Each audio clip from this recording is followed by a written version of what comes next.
Hey guys, welcome back to Dogforge. My name's Paul. Today we'll be continuing our look at the Mordenkainen Presents Monsters of the Multiverse races with a race I have been dreading doing. It is the Deep Gnome, and I'm going to have to try and say the words Svirfneblin multiple times. So let's get into this self-punishment. Now, I believe this is older art again. I cannot tell you off the top of my head if that is Skag art or Tome of Foes art. I would say the latter. And just going into this, I can tell you straight off the top that this is going to be a race where we're going to see good examples of new design directions in the races, as well as just buffed to the gills compared to their original version. So first of all, we have our ASI boilerplate change. This was originally for the Deep Gnomes a +2 intelligence and a +1 dexterity.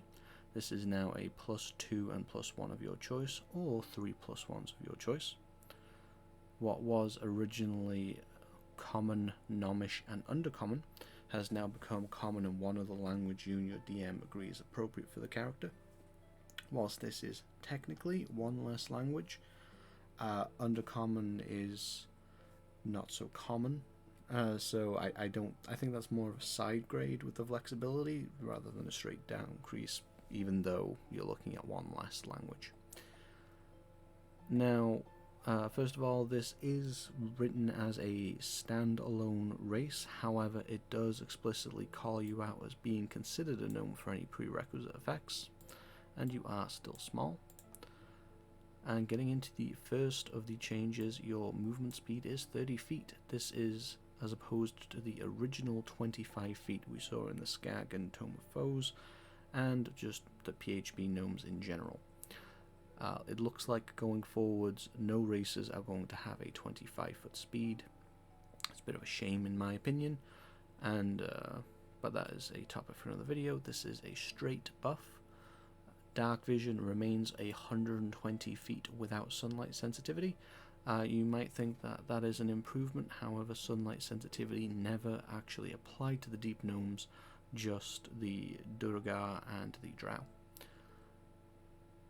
Gnomish magic resistance stays in place. This was originally from the, well, I suppose originally called Gnome Cunning.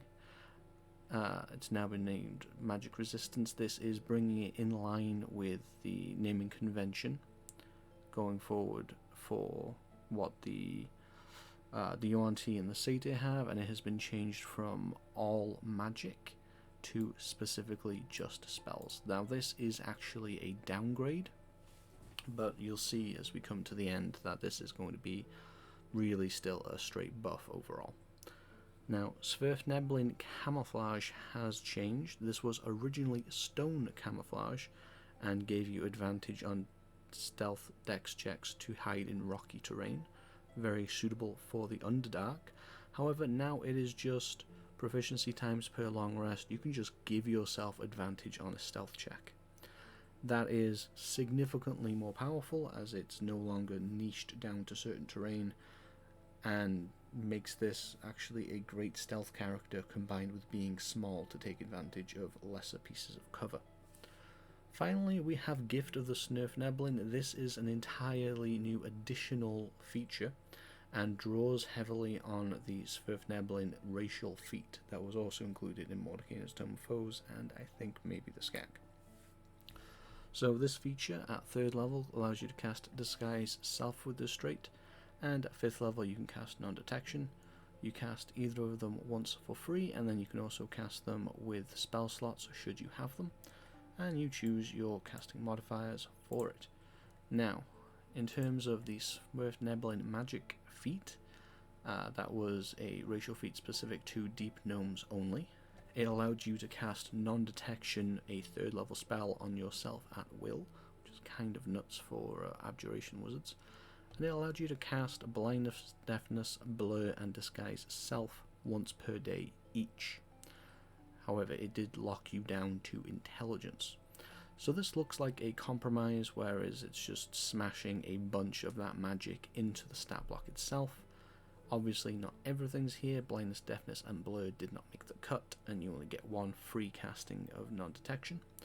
but it's still very clear to see where the design cues are coming from, and there's nothing actually stopping the this gnome from taking that Svirfneblin magic feat, as the prerequisite is only to be a deep gnome, which you still are. So if you wanted to get a whole bunch of extra magic, you certainly could. So to sum up, this is a interesting look at the design process, I think, going forwards. It's primarily just a look at buffing races as a whole, as in taking away negatives, whilst simultaneously reining in defenses that are more blanket against magic.